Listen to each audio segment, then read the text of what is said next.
Why prep? I had left off talking about how my mother had worked in an early Kresge's, which was tiny by modern standards.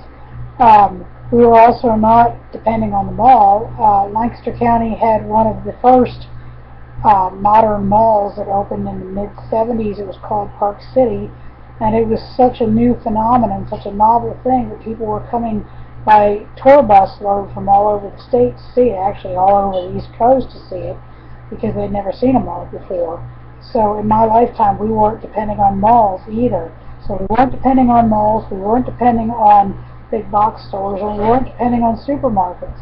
When I was a very small child and we were living in a small town outside of Lancaster, we still had the milkman that came around twice a week. We still had a butcher truck that came around every week. We still had the egg lady that came around every week, and there were still hucksters that came around selling vegetables. Our supply grid was very small. We weren't depending on overseas. We weren't depending on nationwide. We weren't depending on a supply chain. Oftentimes the food we ate came from within the same county. That's normal in human history.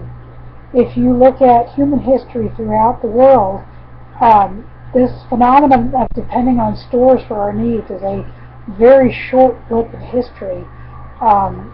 It's so small that I would call it an abnormal phenomenon.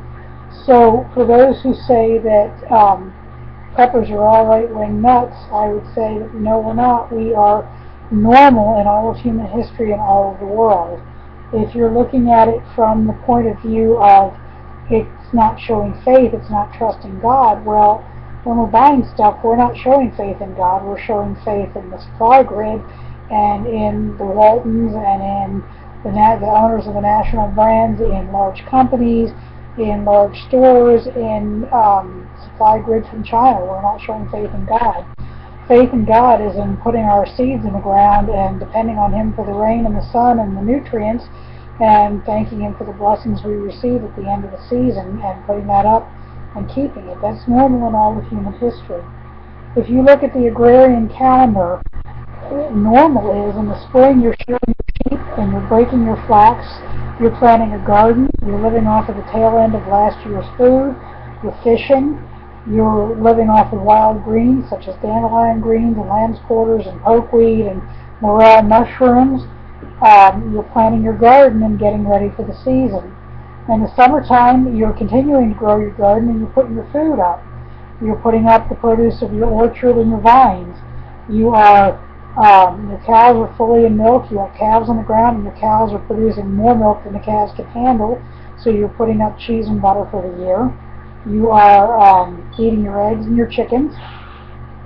You are eating fresh produce, and you're getting your fibers ready for the year. You're washing your fibers, and you're dyeing them and combing them, and you're getting them ready. But you want to do that while you can dry it outside and while the things that you use for dye are actually available.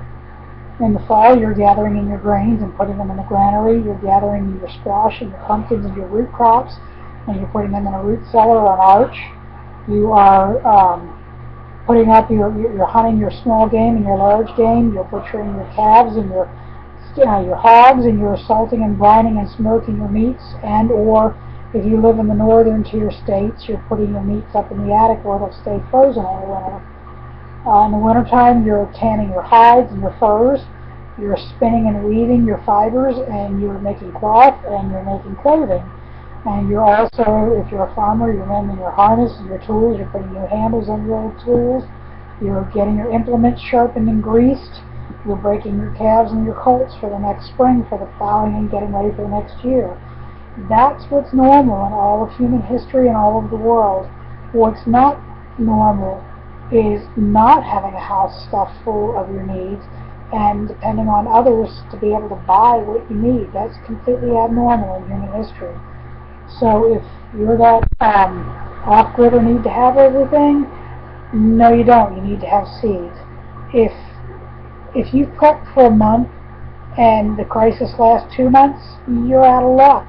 You'd better have the ability to get your own food.